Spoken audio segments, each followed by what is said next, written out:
Hello and welcome to the Red Rooster Golf Podcast. Alongside company founder Kerry Moher, I am Brad Fritsch, former PGA Tour player, current Korn Ferry Tour member, and Red Rooster founding partner. In this episode, we discuss our rain glove, the Rain Rooster, introduced in October, how it started, how it's going, and how people are responding to it.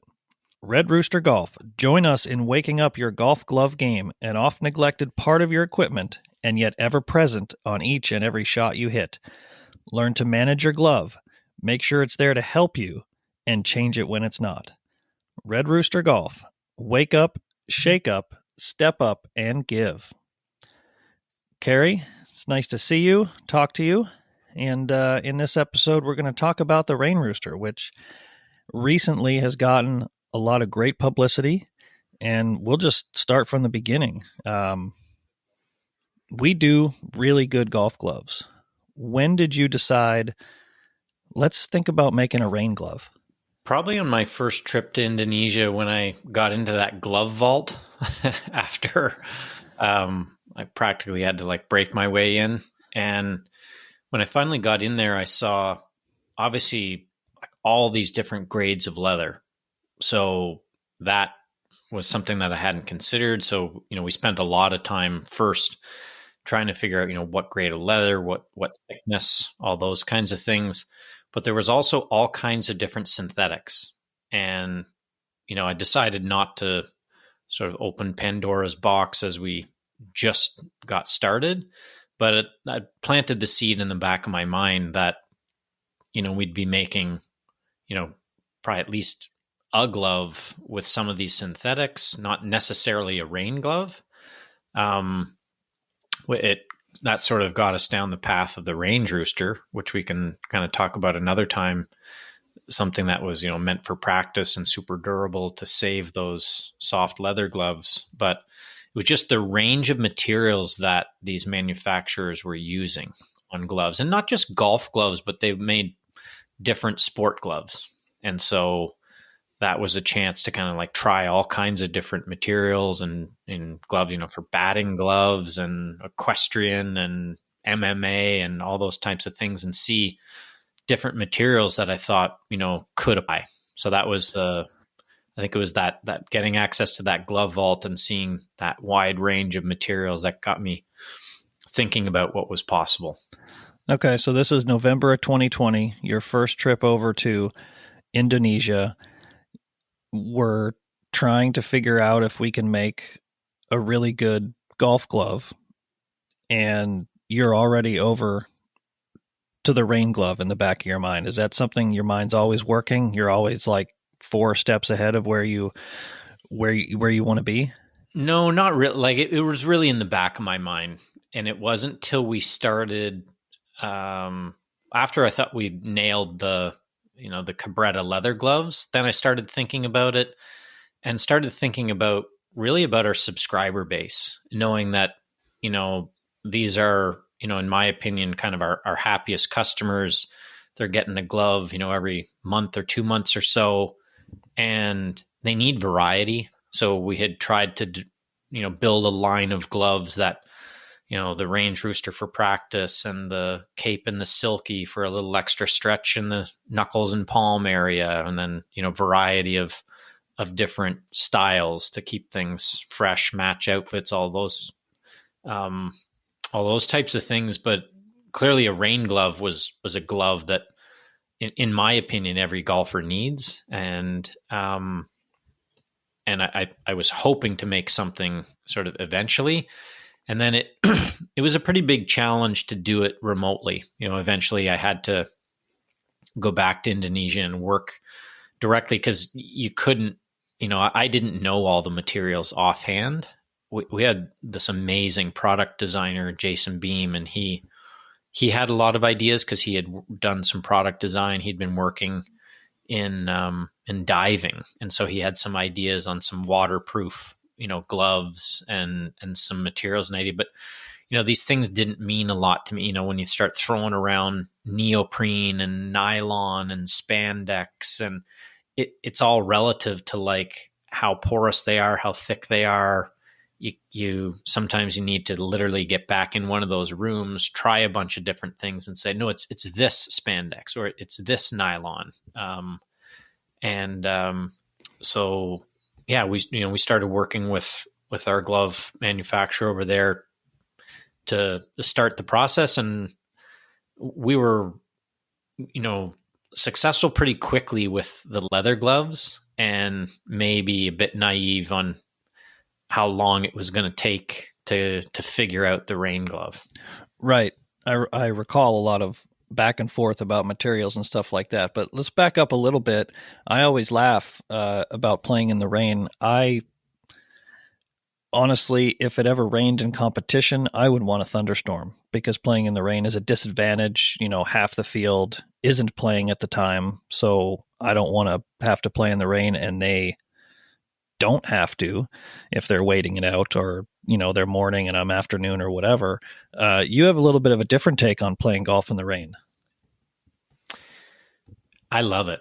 I would welcome the rain and wait for the rain, because like golf is gotten a little bit different for me. It's kind of like my escape, and especially when I was playing a lot of public golf, I'd know that on a rainy day, that just clears the golf course, and the round's a lot faster.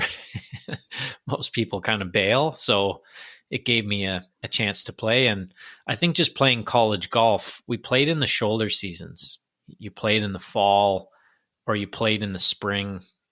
You didn't play through the summer. So we were usually playing in cold, crappy weather. And, we always had, and the barring lightning, you were going to get the round in. You were often playing, sometimes 27 holes a day. So you had to kind of make it work. And so I guess I kind of got used to it, and it's never really bothered me. I always had this good friend growing up just saying, there's not, bad weather, there's just bad gear. Yeah. So what was your experience with rain gloves before we finalized the absolute last version of the Rain Rooster that we now sell? I'd tried a lot because I did play a lot in the rain. I was always wear one glove, wear it on my glove hand. I couldn't wear two. If I was wearing two gloves, I'd kind of given up. It'd have to be so bad that, I'm not really playing golf. I'm just kind of playing rain. And because I never had much feel with rain gloves, and they were really like a bit of a last resort. I never always enjoyed kind of playing in the rain, but I never played well. It was just a challenge. I think part of it is just, playing in the rain's tough, period. And just all the gloves that I tried, it was just this real lack of feel. I'm curious what your thoughts. It's so different from, like I remember in college golf, you would be as prepared as you could. You've got your umbrella, you'd have multiple towels to keep things dry. You'd have your, rain cover, all that stuff to do, your best to kind of get through it. But of course, it really helps to have a caddy. So maybe speak to like, what did you see as far as like the tour experience for rain? You're like a cat, right? So on the PGA Tour specifically, most of the tournaments are played in warm weather time of year. So they make an effort to do that. So a lot of the times we just get thunderstorms if it rains and get called off the course. When we did have rain and we continue playing, most of the time that was the West Coast swing. So Torrey Pines, Pebble Beach, places like that. And I remember one time at Torrey Pines, my rookie year, it was a Friday round. I shot 5 under, no bogeys on the south course. I think I was in the top 10 after the round. I walked in. It was late. It was 7:30, let's say. And there were only a couple guys in the locker room. And Charles Howell walked past me. He goes, "Man, great playing." And I'm like, "Yeah, thanks. That was a really good round." And Robert Garricus goes, "What'd you shoot?" And I said, 5 under on the south. And he goes, "How?" And so I'm like, I don't know, man. I stayed dry. But I never used rain gloves. One year at Pebble Beach, it was horrendous. But myself and my caddy, we were just, every effort was made to keep everything as dry as possible. 2 umbrellas, towels wrapped around the inside of the bag, just, and just ran through dry leather gloves. And usually we could pretty much make that happen. Okay. A couple years later at a Q school, I remember it was second stage in Dallas at TPC Craig Ranch. And it was mid 40s, blowing hard. Rain was sideways. And after a couple holes, I was like, I need to break out the rain gloves. Now, I'd never practiced in rain gloves. I can't remember the last time before that I had used them. Wow. And these were the ones where it's like, hey, get them wet. Grips wet, no problem. Right. These will be great. And I tried, first on my left hand because I'm right-handed, and it was okay, but it was cold. And so eventually I put 2 gloves on. I remember the hole. It was number 6, short par 4, 310 yards, supposed to hit a driver up near the green and pitch on. And I hit this like duck hook, like drop kick into the left bunker, hit it out, hit it on, 3-putted, made double bogey. I'm like, I am never using these things again. Like, it was just it wasn't a pleasant experience. It didn't provide me any advantage in any way. It was just, I hesitate to say, the rain gloves failed me. It was so hard that day. It was just difficult. It was just battle golf. So you literally put those, you put on one, then you're like, this isn't going to be enough. I'm going to need the second one, even though you've never in competition really ever done that. It was just the conditions dictated, like, yes, hey, it was survive and advance. That's what it was. And I don't even remember if I got through that stage, but I probably didn't. And it was just, I was just trying to make it through that day. And they didn't provide anything for me. I mean, it was a mistake, but everything was wet. It was blowing sideways. My hands were cold. It was like all kinds of stuff going on. And that time it didn't work out. But what did you see, like, on tour? You've obviously played a lot. I mean, it really helps when you have a caddy, right? And you've got as many leather gloves as you need to blow through on that day, and score is paramount. It's not, those aren't things that the, average golfer can replicate. But, like, did you see other tour pros using rain gloves per se, and ever on 2 hands? The only thing I can ever remember was Phil Mickelson at a British Open. And that's the only time I ever remember seeing a pro wearing both 2 gloves or even wearing rain gloves, period. But what was your experience? Yeah, I do remember him going double gloved, I think, which was, I'm sure he practiced it before doing it, but he went double gloved a bunch of times that I remember. Other than that, in the US, I don't recall anyone ever using rain gloves. But when I went over to play in Europe a few times and it was bad weather, I think it was in Denmark, there were guys that had rain gloves and they wore them on both hands. So they were, I think in Europe, it's just that they're used to it. They have a lot of experience doing it. I remember Bob May told me once, if you remember him, losing to Tiger at Valhalla in the PGA Championship, but he told me once when we were playing, man, I went through 4 rain suits one year playing a season on the European Tour. I was like, holy cow, I haven't gotten my rain suit out 4 times in my career. Like, it's just different over there, right? Sure. But more in Europe is where you see the rain gloves used well and used properly. But honestly, I've never found a rain glove that is great. Some of them say, get it wet, it'll be sticky, it'll be great. Well, now your hand's wet and cold and it's kind of awkward, right? There's others that are kind of, advertised to be bomb proof and it'll keep your hand dry, but the feel is just completely gone.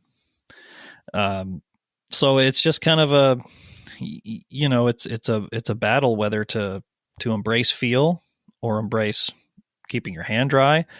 Where did you come out when all of the research and design and everything, what did you feel like was the most important?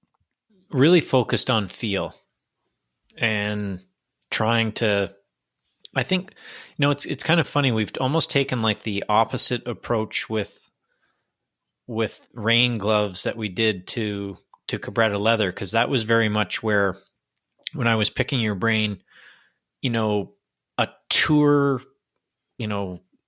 golf glove is good for like a round or two. It's super soft, it's super thin, it's got incredible feel, and you're playing the game. Every stroke matters, and then it's interesting to see that, like, most pros in general, no matter the conditions, at least in North America, aren't gonna try these rain gloves on because of the lack of feel. And then I think we went with the Cabretta leather gloves. We tried to make the gloves a bit more durable. Feel was really important, but we weren't gonna, sacrifice durability, because, the average golfer expects the glove to last, longer than 1 to 2 rounds. Doesn't have that luxury. But then so it's interesting that a lot of manufacturers make these really soft, thin gloves for everybody. And then they make these because I guess you could say they're focused on feel. And then the rain gloves have zero focus on that. And that's just what we saw was missing. There's lots of rain gloves, arguably, good gloves to keep your hands dry, certainly good at like tack, keeping, maintaining your grip, but nothing that was really had a good feel, that felt like a regular glove that you could still play your best, that you could play for score. So I think that was, could we still keep your hands dry? Could we still get you through a tough round in the rain, but also still play well? That was probably our challenge, was, could we do this? We didn't really see anything in the marketplace. And probably, like, if there were rain gloves with good feel, you would see tour pros playing them. So we could see that there was probably that gap. And so I think that's kind of where we started with. And then our other focus was, I remember, like, I used to, pick up, probably a pair of rain gloves every year.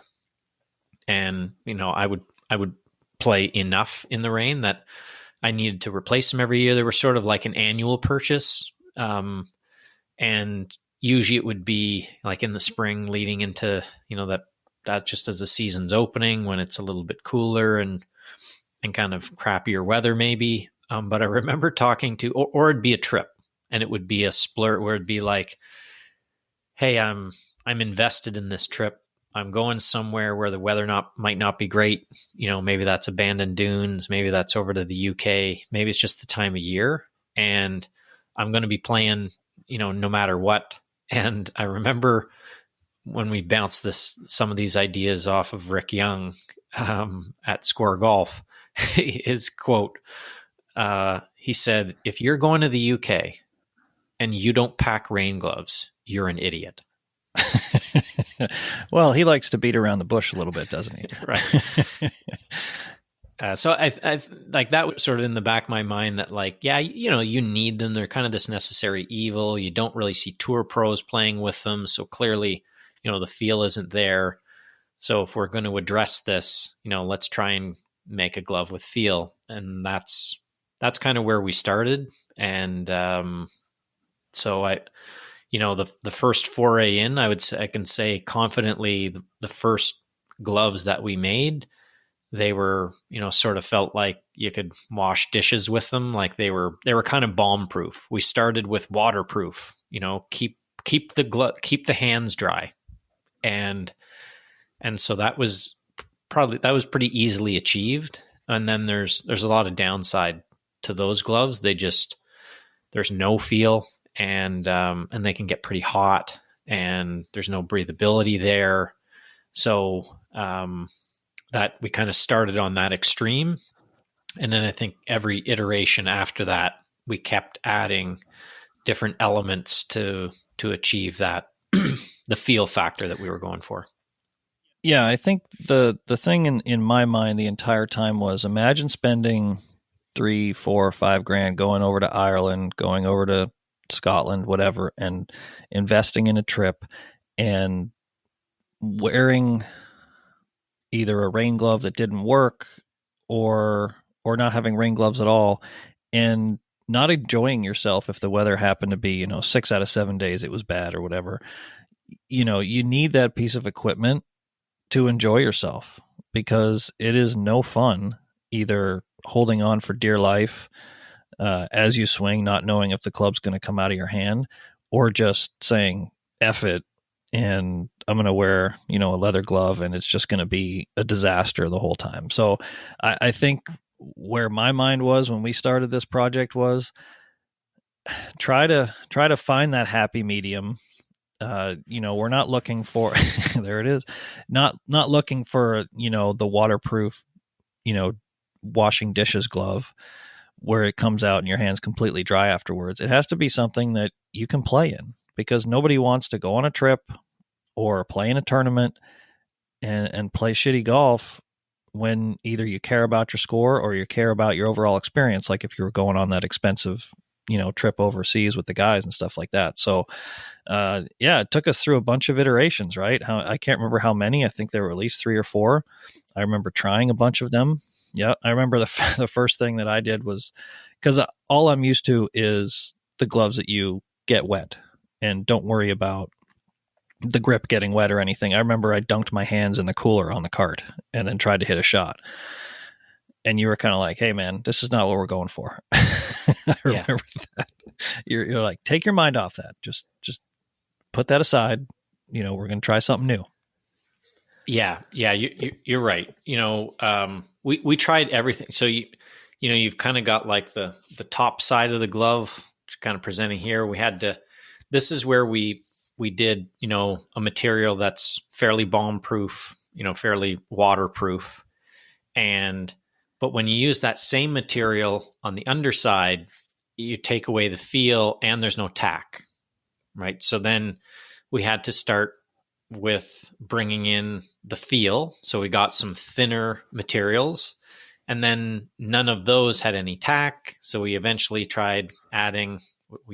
got these silicone roosters, which have worked out well. I think they're kind of like fun for the brand, but they serve a purpose, right? So that's where you get that feel. And these were little things that with each iteration, it would get thinner, but then it was getting slippery, or it was letting in too much water, or it wasn't kind of letting some of the water out, because sometimes you could get some water in and all of a sudden it's sloshing around in there because it is airtight, and it can be even worse. We worked on, this neoprene wrist strap. That was a great design from Jason, but sort of brought in from diving, so it can feel that's one of the other things. You're usually wearing these, can be a really long day. It starts chafing. Some of the water can get in there. Even if it does, that neoprene still feels like it dries really quickly. It drains well. It feels nice and soft. And then we worked a lot between the fingers. That was another thing that took us several iterations. We went back and forth. We would seal those, then we would unseal them, then we'd seal them up again, or we'd try lots of different materials. We ended up going with something that was like really stretchy. We went with some stuff that was really rigid. It would be really long, or it could be really droopy. And it was probably between the fingers was the one materials that probably the last 3 iterations kept playing around with, and we're really happy with what we came up with. It isn't that bomb-proof, seal-proof, waterproof glove. We felt when we could achieve that, it was literally like a diver's glove, and it didn't have the feel, and it got hot, and it had some other downside. So it was kind of a constant trade-off. And I remember one of the sort of final iteration, like we wanted to have this glove ready last spring, and that was the ideal time to launch it. And every change sets you back, probably 6-8 weeks. So I remember coming down, visiting with you in North Carolina and presenting. It was the fourth version. And it was like, oh, we really need this to work. And I kind of knew like it was probably 80% of the way there. And I was kind of hoping you might just sign off on it and we could, get it out for the season. But there were clearly just a couple little tweaks that we had to make. And by the time we made those, we knew we'd missed the season. And that was a little bit disappointing, but it was important to get it right. And we, by the time we eventually launched the glove, it was in the fall, and I didn't think it would get any traction, but I thought, let's not sit on it until the spring to launch it. We've got it. We've kind of missed the window. Let's put it out there. And as soon as this glove dropped, it just started selling. Yeah, I remember. And I was thinking, wait, have we even decided how to package this yet? Crap. It was kind of on the fly, but no, it was great. It sold really, really well for a couple of months. It made a great gift, I think, for either, if someone's buying ahead of time at Black Friday or Christmas season. There was a lot of different people who bought it as a gift. And then we meet John Barba of My Golf Spy in January at the PGA show, and he decides to write an article about the Rain Rooster, and all of a sudden we don't have any mediums left and we don't have any medium larges left. And that was awesome. He was super into the story and super excited about how much thought we put into it. And we did. I mean, this is a glove that we don't want to waste people's time with. We want them to buy it for a reason. And there are people like me who, when the skies open up, I'm leaving. But there's people like you who see it as an opportunity just to play with nobody around. And that's how you enjoy yourself, is playing, as quick as possible when the golf course is open like that. So I think it's a great thing that ended up happening. And I'm glad we had the delay, from spring to fall, because it wouldn't have been as good. Like you said, when you came down here, it was fine is what it was. And I don't want it to be fine. I want it to be great. And I think it is great. It's a great glove. It really is a really unique rain glove. And I'm not sure if I'll ever be comfortable wearing both at the same time. It's just a different feel. I've hit 3 total shots in my life with 2 gloves on my hand. And like you said, or like I said, it was a disaster. So I don't know if I'll ever be able to do that, but I haven't been overseas either, on a buddy's trip or anything like that, where, score is just okay. It doesn't matter what the score is. It's that I'm having a good time. But I would definitely give it another shot, given how good the Rain Rooster is and how successful it's been. Yeah, I mean, I actually played a lot with the Rain Rooster. I've played with 2. It's still not ideal. It's hard, right? It's just, there's just so something different. about it. It just feels so different. I find that my right hand takes over more, and so I end up, kind of missing left, and just it sort of messes. But just one on the left hand is great. I try to keep otherwise keep the grip dry. And I also found, like, I played with them in Bandon last year, and really, like, that's the kind of place, even with like strong winds. Also, at Bandon, it was almost like it was ominous every day. You sort of never knew when it was going to rain. It was definitely going to rain at some point.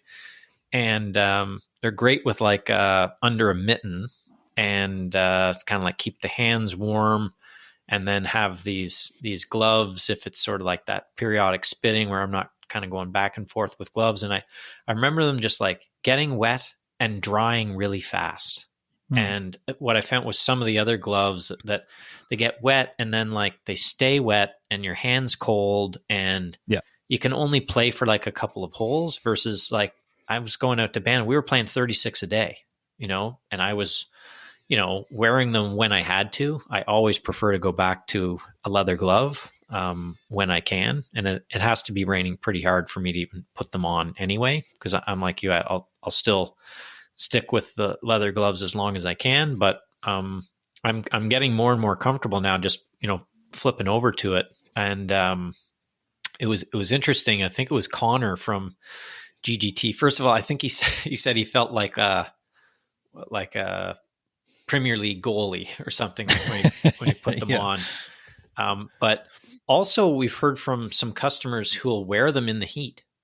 So, instead of like blowing through leather gloves, you can put these on when it's really, really hot, because like they're breathable. They take the heat. They're super durable. So we're really curious. I mean, we've sold a ton of them in the last, 6 months, kind of since we've launched them. We, recently ran out of some sizes, and we'll be fully restocked here in, a week or two, and really just looking forward to everybody's feedback through the summer and through the spring, summer, and just let us know, like, we're always looking to improve it. It's not a perfect glove, and there are going to be some things there hasn't been a production run of any product that we haven't made at least like a minor tweak on. So there's certainly going to be some ways that we can improve it.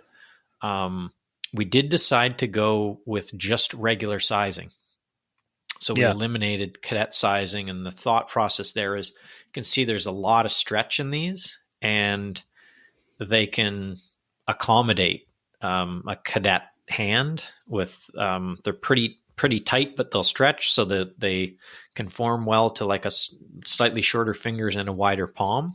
And, but we're interested, we offer cadet sizes in all of our other gloves. This is one that we haven't. And the feedback so far has been that, our customers who normally wear a cadet size are wearing regular and happy with it. So we're, always looking for that feedback, and, we're happy with it, and, looking forward to improving it. It is a glove that, everybody needs a pair of rain gloves in the bag.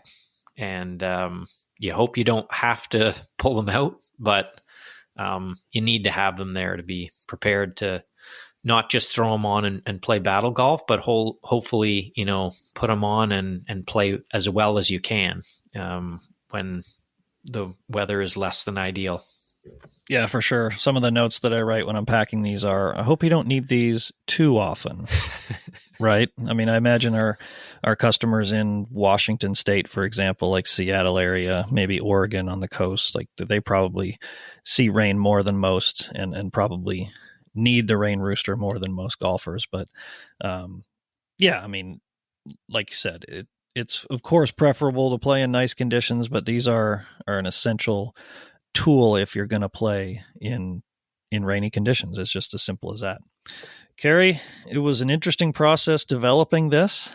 I enjoy these, how it started and how it's going, stories, and I enjoyed kind of the development of the Rain Rooster. It's something that, like you said, we're open to improving it, and we want to hear everyone's feedback who's bought a pair and who will buy a pair. So enjoyed it. Why don't you tell everyone where they can find us? Well, it's not too hard to find Red Rooster Golf if you're looking hard. You can find us on our social channels, at Red Rooster Golf, or on our website, where you'll find 16 styles and 34 sizes, redroostergolf.com. Until next time, thanks so much for joining us for this episode of the Red Rooster Golf Podcast. For my partner, Carrie Moher, I am Brad Fritch. We'll see you again soon. Until then, tee it high, let it fly, and may it be a rainy cockle-doodle-doo.